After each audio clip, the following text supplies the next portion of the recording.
Okay, with winning screenwriter Suzanne Birrell, Pearl Fisher is the script. It's from the Crime Mystery Film Festival. It's a mystery film with a little bit of drama, family dynamics going on. It's really it has a happy ending. Am I allowed to say it has a happy ending? Well, some people were upset when we did, they wanted it to be a happier ending. A So, happier but ending. Okay. well, I mean, I thought it was, I think it's a happy ending. I think it's a Yeah. happy ending. It's a Yeah. fair So, ending. Okay, so tell people what the script's about. What is the script about? so Pearl Fisher it follows two parallel journeys of loss, and it ends in the same room. So, so it basically starts out with this very precocious 5-year-old girl. She's abandoned at a fire station by her pregnant mother who's fleeing abuse. So the beginning is pretty heavy duty. She ends up entering, her mama promises to come. She promises to come, and she ends up, but she doesn't. She ends up entering foster care and is named Mariah Foster. Foster because she's a foster kid, and Mariah because her mom's favorite singer was Mariah Carey. So she keeps getting kicked out of foster homes, and so the story passes on as she gets a little bit older. But she always goes back to the fire station because that's where her mama told her that she would pick her up and promised her she would pick her up. And so she gets very close with the fire chief, who just happens to be a woman. Anyway, so in a parallel story, this gentleman named Kenny MacCayne. He just graduated from college and he's a investigator. And this wealthy woman hires him to find her daughter. He has no reason to believe that he's qualified and he tries to get out of it. And she's insisting that this man, he's a black man, is the person that's going to find her white daughter who ran away years ago with a black gentleman. And she thinks that by him being black, he'll be able to investigate better people who won't talk to her. So they have their individual stories going back and forth, and there's crossing there. People cross, like he crosses the path of the fire chief and everything.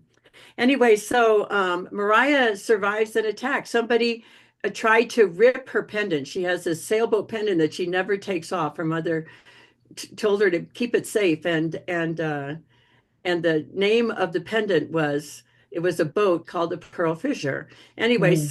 so they get this clue. So somebody actually jumped out of a car and tried to rip it off of her, and so it was deemed that she was too dangerous to live in the city. So they moved her out to a rural area. And it just turns out that she is a swimmer. Her mama taught her to swim when she was real little, and so she joins the swim team. Well, it turns out that Kenneth MacCayne, he has a daughter too, and she's on the swim team. So eventually they end up at the same swim meet, and they've all but given up. He has given up finding the daughter of this rich white woman, and Mariah's pretty much given up on ever finding her mama. Yeah. Well, it turns out that the woman is her biological grandmother, and because of the pendant, the name Pearl Fisher, and it is was her name. They never knew what her name was, but she wouldn't tell anybody because her mama told her not to tell anybody, and said that if anybody ever showed up and could tell her the name of the boat, that would be her father. Well, it turns out Gotcha. that Kenny's twin brother is the father of this little girl.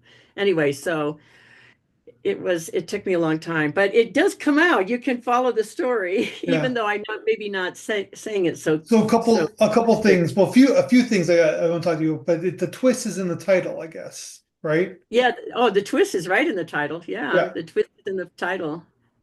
So The the Pearl second thing is Fisher. that according to your blog interview, there's this is based on a true story or it is a true story. No, there's elements of the true story in there. So Okay. there's elements of the true story, and so I get them. I borrow from reality. I always borrow from reality to write my stories, and then I assemble them. So part of it is, not knowing who your parents are and being mixed race. So the little girl is mixed race, and sometimes it's hard to tell who your parents are. Because it just, even yet now today. So we don't know. Even though people have DNA tests and stuff, people are very surprised sometimes to find out who they're related Well, I thought you to. meant metaphorically, like metaphorically, who's your real parent, I guess, right? Well, yeah, that's true too. And I didn't know who all my real parents were till I was a lot older. So, and I eventually found out, but it's still, and then there's this thought of, wondering what they like. So, who they were So like, and how was then your you find out things expectation? that are similar with them. So in Yeah. this case, Pearl Fisher loved the water and she always felt very much at home. And it turns out that the way she's recognized is because when she's in the swim meet, her biological grandmother recognizes this funny way of doing a kick on the breaststroke, which I was a breaststroker and I had a funny way of doing a kick. And so there you have it. And so some people, and I also gave swimming lessons, so people can, oh, did so and so teach you how to swim the breaststroke? Because you got that funny kick. So Gotcha. little things, it adds up. Yeah. So, uh, your experience like that, like, was your expectations met when you met your parents? Oh, well, I knew I knew them. I just didn't know for sure who was who. But no, I mean, I didn't have any expectations. Okay. Basically it was doubt. It was doubt because my father, my biological father, did not believe he was my biological father. So I kept looking for a different biological father. So, but then in the end, it turned out, that's a story in and of itself, is Yeah. that he I was over 50 before he suddenly realized that maybe he was my biological father. So, Okay. And and and then it was yeah. proven that he was? Well, actually, it was because of certain physical characteristics of my granddaughter. It Oh, was a gotcha. Well, hereditary that's thing that interesting. skipped a generation, actually. Yeah. That's So, yeah, interesting. That's kind of yeah. fascinating. So this story, okay, so the other question I have is that is dropping kids off at the fire station, is that a thing that Well, happens? actually, I mean, people drop babies off at fire stations Yeah, that's too, what I but mean. Is that so I've seen it in the movies, but I didn't know if it was actually a thing. yeah, well, in New Mexico here we have they have baby boxes and stuff for people to put in. They don't generally send older children in, but the woman in this story, the woman is very pregnant and going to the hospital to have a baby. She ends up dying in childbirth. And the only thing she kept saying over and over again is Pearl Fisher, but nobody knows who she is. And the but she's calling the name of, they thought she was saying her name, the hospital people, but she was actually saying the name of her daughter, but they didn't know she had a daughter, so nobody went looking for her. And so because she was a mixed race person, when they tried to find the mother of this mixed race little girl, they were looking for a black woman instead of a white woman, and so they didn't even look at a Gotcha. white woman. Yeah, so, and yeah, That's sort of so, like a parallel. That's sort of what is in your script as well, right? Like the mixed kind of races, and oh yeah, the mixed races, yeah. it's not really talked about much. Like you don't really see those kind of stories in Well, films. Like, you know what I mean? Like like I think you're not like as a theme, like it's kind of our underlying theme in your script. Well, I yeah, probably so because I always say when I was young, I have a screen actor skill card. When I was young, I'd go to auditions and I was too ethnic looking, and now I go to auditions and I'm not ethnic looking enough. So, but when I was little, you'd have to write down what you were. And Yeah, my one grandmother's Sicilian. She's pretty dark. My other grandmother's Native American. So, and they only would let me write one. And I always thought as a little girl that I was denying one of my grandmothers if I didn't put everybody down. So that was a real problem for me when I was a kid, is so because they but kept wanting to are you half deny one native? Are grandparent. Pardon? you half indigenous and half Italian? No, no, I'm fourth because my grandmother was Sicilian. That's what I Actually, my thought. grandmother's Okay. Yeah. Sicilian and African. So my grandmother's Sicilian and African, and my other grandmother is half Native American. And then, but if you're mixed, you can't write. You're denying one of your grandparents. And I Yeah. and I thought that as a little kid, that bothered me a lot, and that they were always insisting I had to write one or the other down. And then and so that bothered me. So that's why I think I gravitate towards this type of story.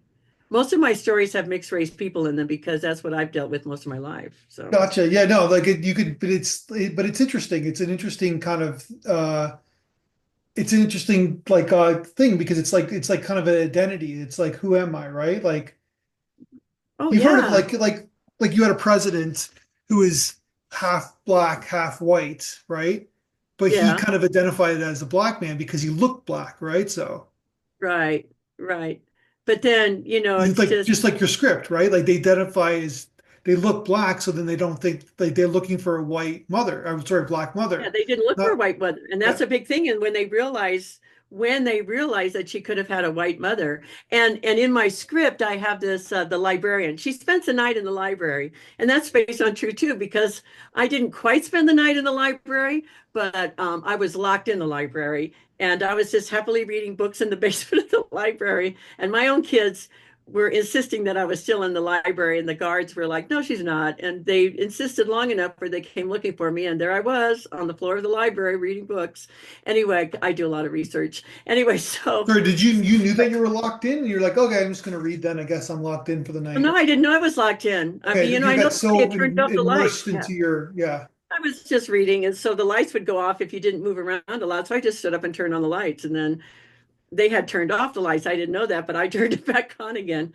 So, but anyway, so she gets stuck in the library, or she stays the night in the library frequently. And so there's a Sicilian guy there because in Sicily, when a child is born, they always say, "What color is the baby?" Because Sicily, man, we're all colors in Sicily. So anyway, so he comes into the when she's in the hospital after the accident, he comes to visit her, and they didn't know that anybody knew her. And so then the one person says, "Is it possible that she would have a white mother?" And he goes, "Oh yeah, it happens in Sicily all the time." So with being mixed, so that's true too. So when you auditioned, who did you what ethnic race did you audition for? Well, oh, when I was younger, Yeah, uh, or yeah, I like yeah. was trying, I was trying to go for white because that's all they ever wanted. And my agent would say, "Stay out of the sun, stay out of the sun." And then they would have me put a paper up in front of my face like this. It would say, and they go, "No." And they would tell me I had like Asian eyes, and I'd say, "No, it's not Asian, it's Native American." But anyway, whatever. So that's happens. And nowadays, they want you to be more uh stronger. I'm diluted. I guess I'm a Heinz 57 kid, but so this depends.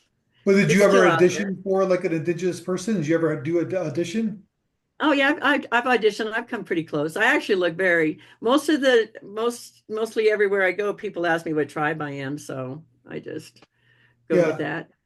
So yeah. But it's also the It's hairstyle and I guess like your your vibe, presence. I don't know. yeah, I don't know. I don't know. I just think so when I write my scripts, I try not to put anything down. I don't care Yeah. what race anybody is. So, and But in this script, it's a you need to know, right? So yeah, this script was the one script that I was like, okay, this person's black, this person's white, this yeah. person's, mixed. And so, yeah, this one was the one script where I really was picking everybody out. So, and then the stories came from two different sides. So the timelines, that was tricky. That was tricky. And then, I kept having people review my scripts and they would make suggestions. And I go, oh, that's pretty good. I should do something with that. And then the script got longer and then I had to shut it down, close it down a bit. So. And you said before the we started pressing record, you said this like according to the blog interview, you've written 10 features, and you said this is your favorite one? Oh, yeah, this is my favorite one Yeah, of mine. your personal You know favorite why? one. Probably because it's got the kid in it, and she's a swimmer, and there's just a lot of me in it. But I think that writers have to put themselves in every script they write. Sure, of course. Um, Yeah. so, and I just have a lot of me in here. So, What about the fire chief, Teresa Cortez? Who's that? uh, the fire chief. Well, I was never a fire chief, but I have fought fires because I've lived in rural areas where you just do what you have to do. And the thing is for with her is I'm a bass player, and I play professional bass, and I played for a long time. And when I was younger, people were always like, "Oh, you can't be very good if you're a girl." And so sometimes, and I was good. I was really good. I still am good. I'm still playing. But Yeah. so I just have this thing about women being in jobs that people think they can't do because I think they can do them. So I just like the idea of having a strong woman in the firehouse. Don't women know rhythm better than men do? Like, why can't they play bass, right? So, Oh, I know. Yeah, I don't know. I mean, I don't know. I mean, I played with this piano player one time, and he told me that he liked playing with the female bass player because we thought differently. We yeah. approached the music differently. So anyway, So that's what so you do that's for a living right now. well, I actually teach school, and then I play bass for fun because nobody makes their living playing out. I just play in clubs. I play clubs and we sing and stuff. But I actually teach band in the public schools. So Gotcha. I How's wish I wish that? I could make I wish I could make my living writing scripts, actually. I love Well, writing. maybe pretty soon you will. Well, maybe I will. Yeah. I mean, I can remember my very first script. It's so corny, but I wrote it when I was like, I don't know, 12 years old. And I twisted my brother's arms and we did a backyard production. And I had all these little skits that I had, and we did. And then I worked in the San Francisco area in Marin County. I was the stage manager and program manager for the Fringe of Marin, and so there was a lot of original scripts we got to work with, and I got to sample a lot of my scripts on stage just in a small thing. So Yeah. I've been doing it long enough. I just really like to tell stories. Yeah. And it says that you teach at a middle school, right? Yeah, I teach middle school. Hormone City, man. What ages? They're mostly 11 to 13. Oh, okay. Yeah, right in the heart of craziness. Yeah, it is. It's quite an experience. Anyway, so I teach theater and I teach band, That's and amazing. yeah, How so do you, it seems like, but it's like, how are the kids these days? crazy. Well, well, the thing is, in New Mexico, they just passed a law last night that is going to forbid cell phones in the school. That's I'm great. waiting to see how that works because that's so hard to get them out of those phones. And because we'll do a performance and then I'll have a class party and I'll say that they can't have their phones, and they go, "But you're giving us free time." I go, "I'm giving you free time to talk to each other because it's Well, almost like you have to regulate them talking to each other." where I come from, any school that I go to, the internet doesn't work. It's like shut down, right? Oh, oh, really? That's a good thing, I think. For me, maybe not, but I'm saying like it's like, but basically it's like it just doesn't work. It's like You're saying the theater is shut down? Is no, that what you said? the internet. Oh, So the anytime you internet. go, Oh, I thought you no, said theater shut down. Oh, internet. no. Yeah, Anytime you go to a that's school, a good the idea. internet is shut down. Yeah. Well, So you we had can't. one weekend, one kid was saying, "But we don't need to learn anything. Everything's on the internet." And I said, "Well, what about when it fails?" And they're like, "Well, it's always comes right back up." And that weekend, oh my God, no internet all weekend long. It was exciting. Yeah. So yeah, I believe in that concept. I think that, but I guess people are telling me that things are shifting that kids don't want to be on the phone as much. I don't know. That's like maybe a generalization, but Hmm. I don't know. The thing yeah. that gets me is they watch what is it, the short YouTube ones. videos, Well, they'll watch TikTok. some videos and TikTok, but they don't Yeah. watch movies. Yeah. I'll ask them about the movies, and it's like that's too long.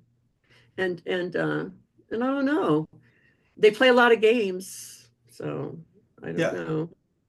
But And it's all right. I can't So solve their you've written problems. 10 scripts. So you play bass in a band, you do the middle school. So you got a pretty, it seems like exciting life from afar.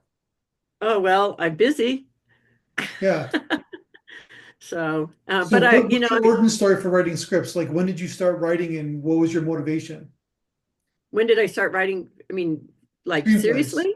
Yeah. Oh, screenplays. I actually, before I used to direct a lot of stage plays, and so I was writing stage plays. And then when I moved up to the San Francisco area and was with the Fringe and Marin, and I started uh, making little skits for the stage, and people kept saying, "Oh, you need to put this on TV. This is a good television script." So that was in 2010, and then I started expanding some of my scripts into what I consider like television shows and stuff. And then I already had one full length script that I moved into a full length feature. Um, but anyway, I just started expanding, it was like, hey, why not? And so I just started writing bigger stories. So, And then what I would do is put like one scene on stage for the short uh, short play festival.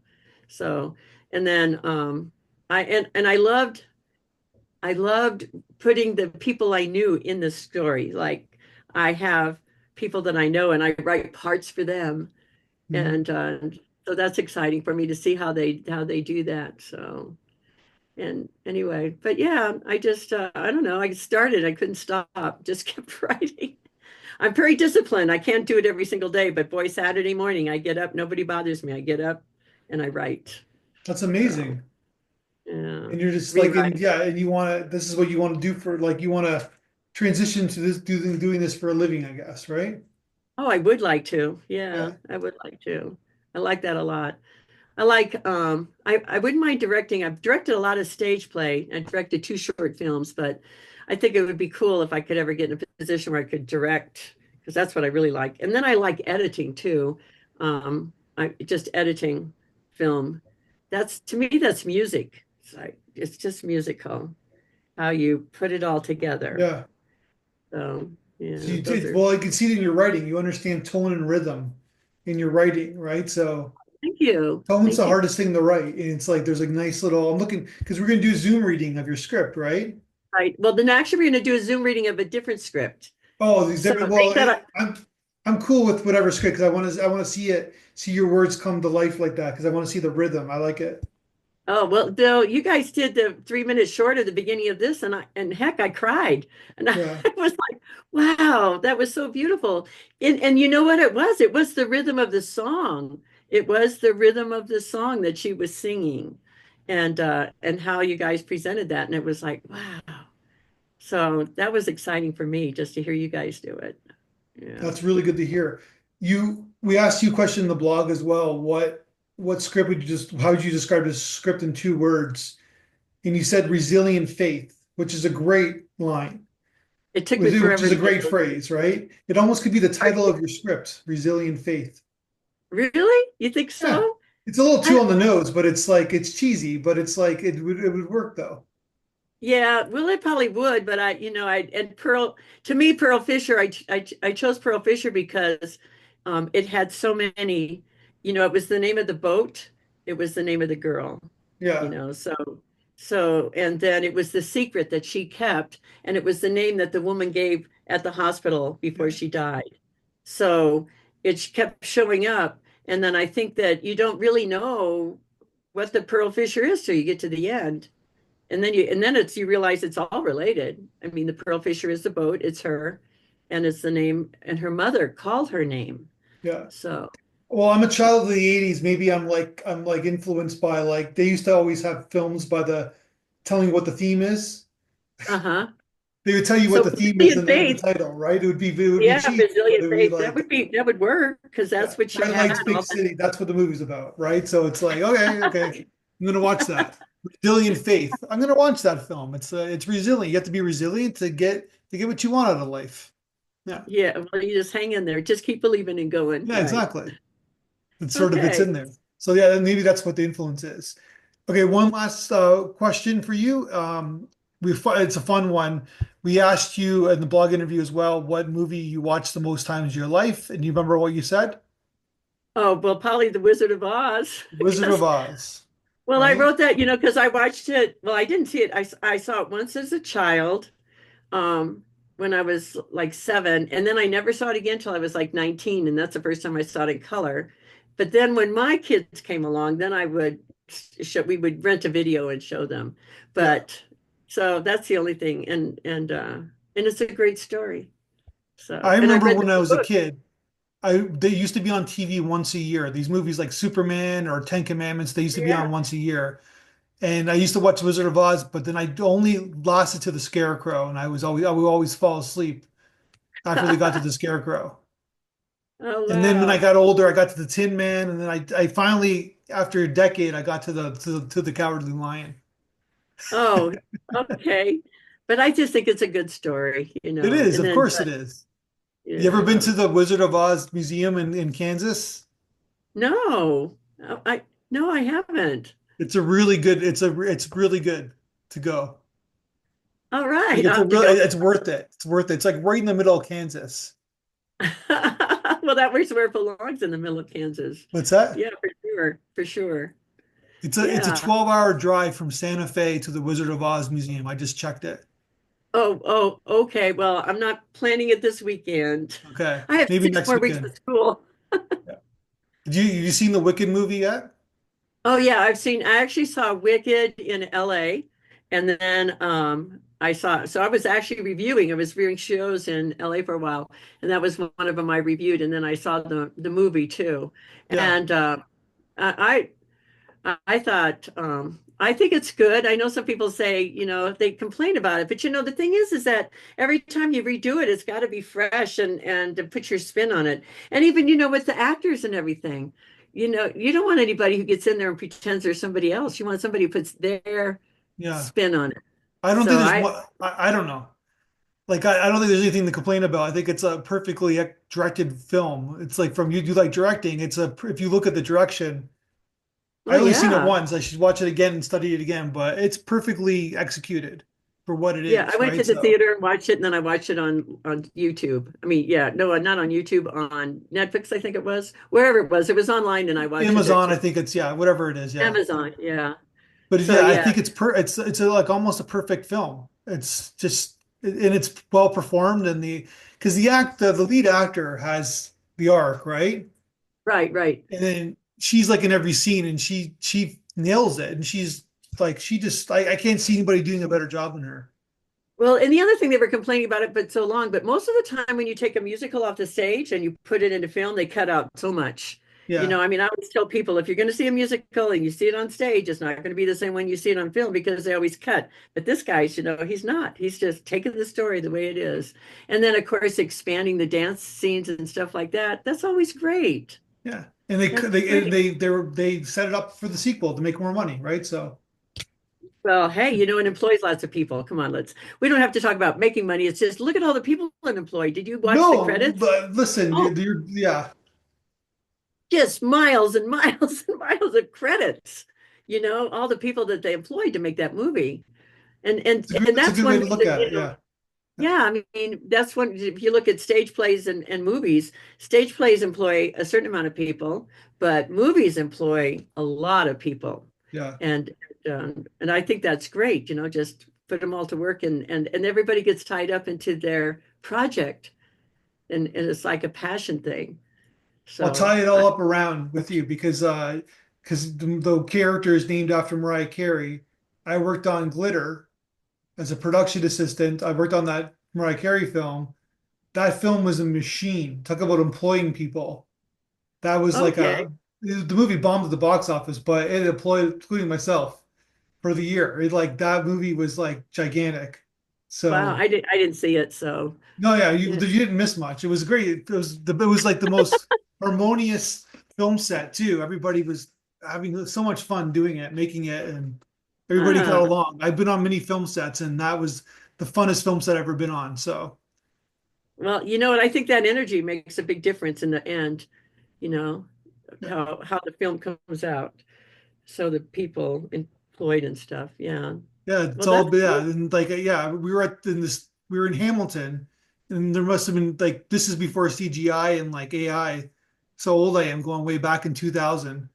And there was like 15,000 people there for extras because she was doing a concert. Yeah, Whoa. yeah. Oh, whoa. See, now I would have thought they would have put a block here and then spread it out. They were doing that, and then but then Oh, okay. the director wanted this big shot, right?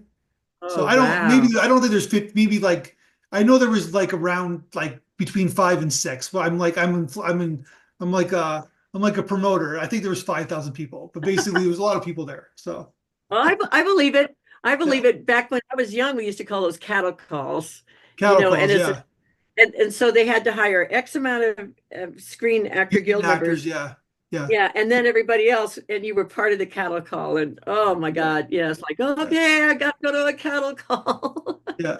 They give the union extras like a nice like 4-course meal, and then they give the non-union extras like peanut butter and jam.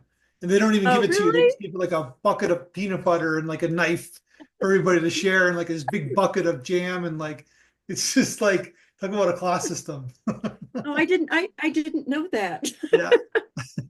Well, that's what it was like. That's what it was like in Toronto. So I don't know if it was like Oh, anywhere else, okay. but yeah. All right. I've Okay. only Well, experienced in Toronto, but that's it was a major class system. It was like it shocked me when I first saw well, it. well, whatever works. I guess I Yeah, know they'd have exactly. different rules up there than they have down here. So anyway, All yeah. right. On that note, I'm looking forward to doing that script with you on in a couple weeks, in a few weeks, I think, and Yeah. it Yeah. should be fun. And let's talk again when you win your next script. Oh, well, hey, you know what? I just want to say that I really liked your contest before I even won. But I liked the fact that, this was my trying to get the mystery right, trying to get all the clues right. And you Yeah. guys, your feedback was just so right on the nose, so I really appreciate it. And I went through my script and looked at some of what you said and used some of it, ideas, just tweeted the words a little bit, and then I had to say I discarded about two things that you said. But Yeah. which I thought. But anyway, but I really liked this. So I Yeah. have another mystery I'm sending you soon. All right. I'm looking forward to it. Thank you so much, All right. and I'll Well, talk to you thank again you, soon. Matthew. Thank you so much. All right. Have a good one. Okay. Bye. Bye.